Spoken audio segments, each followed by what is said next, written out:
Good afternoon, ladies and gentlemen, and welcome one and all to this afternoon's Markets Now live trading event. Hope you're all doing well out there today. It is currently 23 degrees, partly sunny, and I think that's a complete lie from the Met Office because it feels way warmer than that. Anyway, hope everybody's doing well. Like I said, having a good time out there. We've got absolutely nothing going on from our economic report this afternoon. With the highlight being the ECB interest rate decision, but that's going to be, as we know, probably a non-impact event.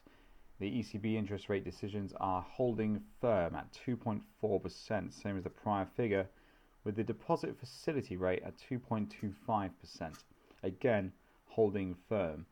So we're not really going to see too much of any kind of volatility strike from either of those prints today, unless we get some kind of incredible shock 0.25% cut, which is when we will see the euro take a dive as a result.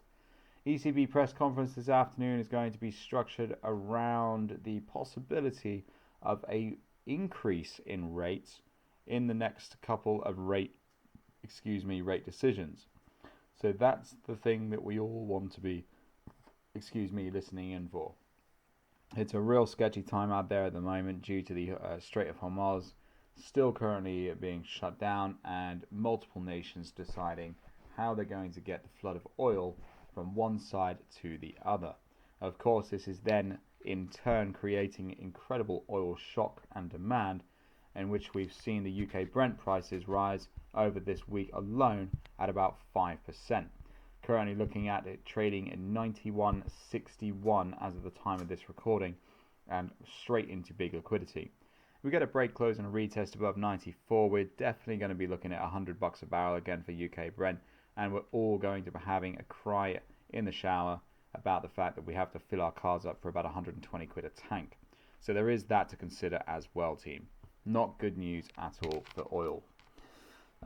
In other news, gold is currently up 1.03% today, and I'm very pleased to announce that our weekly market report falling wedge pattern is completed for a beautiful 1 to 2.75% trade. That yields a return of I think around 0.68, which is pretty decent, not bad at all for the tank.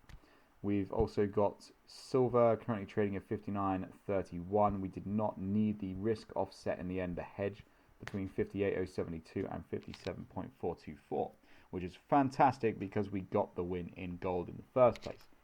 Yay, that's what we like.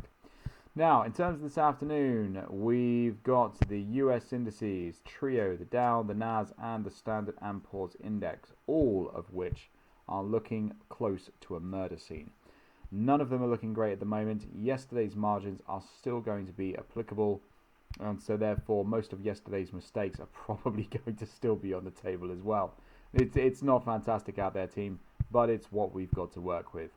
Yesterday's market open was, I would say, completely irrelevant. There was no kind of market open at all.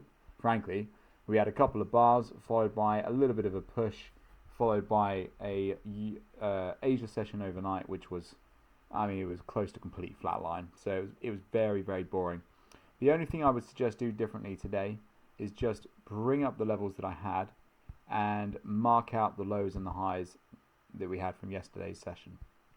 So for example, the S&P will bring up to 75.23, the low down to 74.75. This is going to increase the chance of success. It's going to decrease the risk and it's going to decrease the yield, but you've got to take one with the other, right? You are decreasing the risk at the end of the day to the trade. Yes, you're going to take a hit on the yield, but it's still going to be a relatively solid return overall.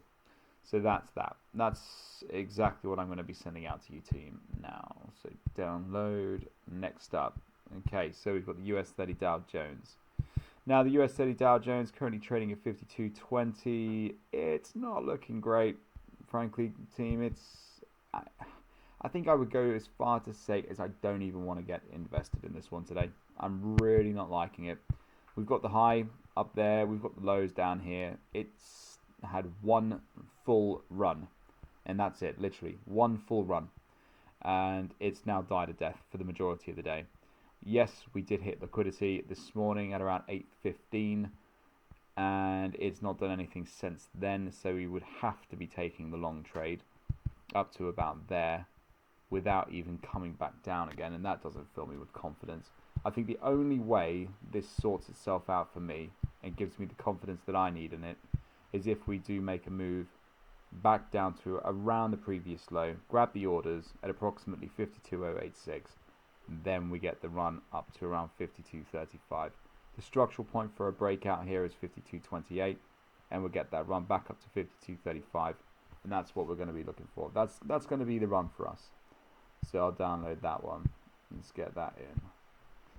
Next up, we've got the NAS 100 US tech stocks. US tech stocks at the moment, currently 28.94. The low here. I think if we can bring this level down here, I mean, that looks okay, right? It looks great. It's a decent level, but hang on a minute. The target profit is only a stone's throw away. So we can't even take this. We can't even take this trade. It doesn't make any sense. We get the break close retest out of the top at 29.15. That's great, but we're nowhere near that happening. So again, guys, this is not going to work. This is just not going to work for us.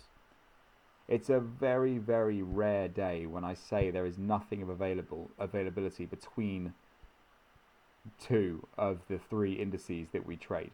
Very rare day indeed. But ultimately, the NAS 100 doesn't have anything for us. The Dow Jones is close to not having anything for us. The Standard & Poor's down here at this time, yes, it does have something, I suppose, but the chances of these trades triggering and us being able to take profit is very, very slim. The majority of price action is going to be taking place within 75.23 and 74.73, and that's just the way it is. So honestly, team, we're really not expecting much today. I'm sorry to say it, but we're not going to be expecting much today. So moving on down to the energy markets then, let's see if we've got anything down here. So natural gas first of all, let me just,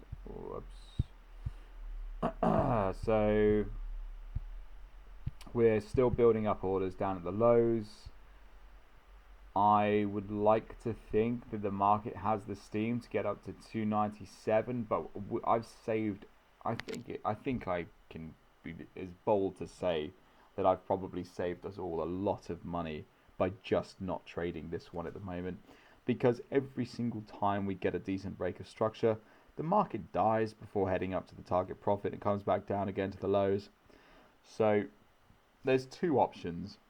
We either take trades around the break of structure point here at around 290.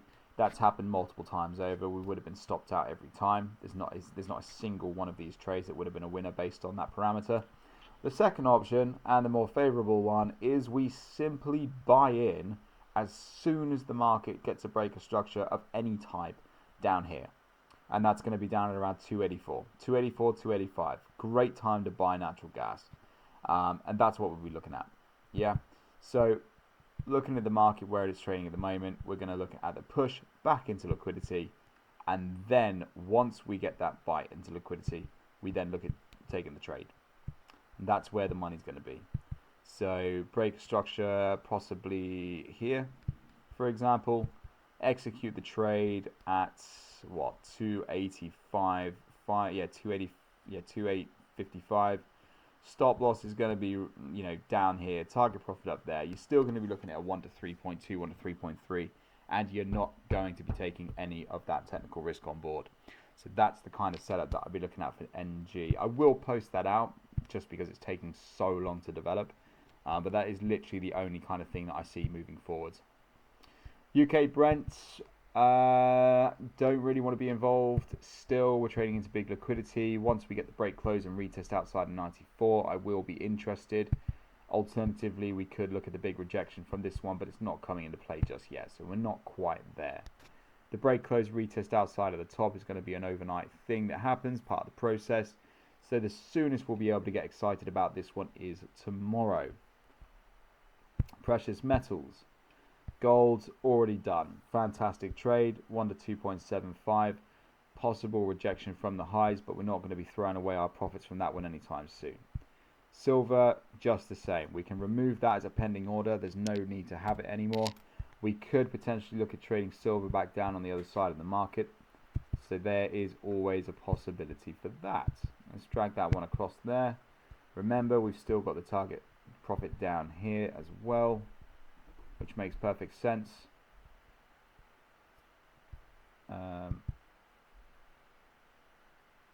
So that's about there. Short, entry, target, and stop loss, maybe around there.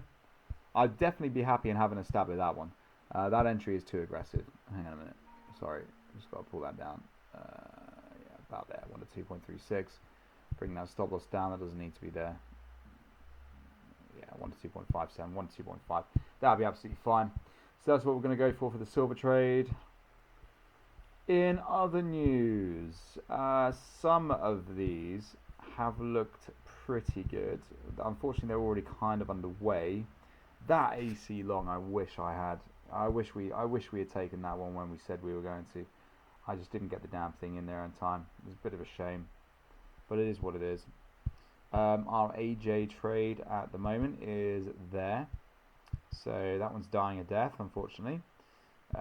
We've got the Aussie dollar, no trade in that one at the moment.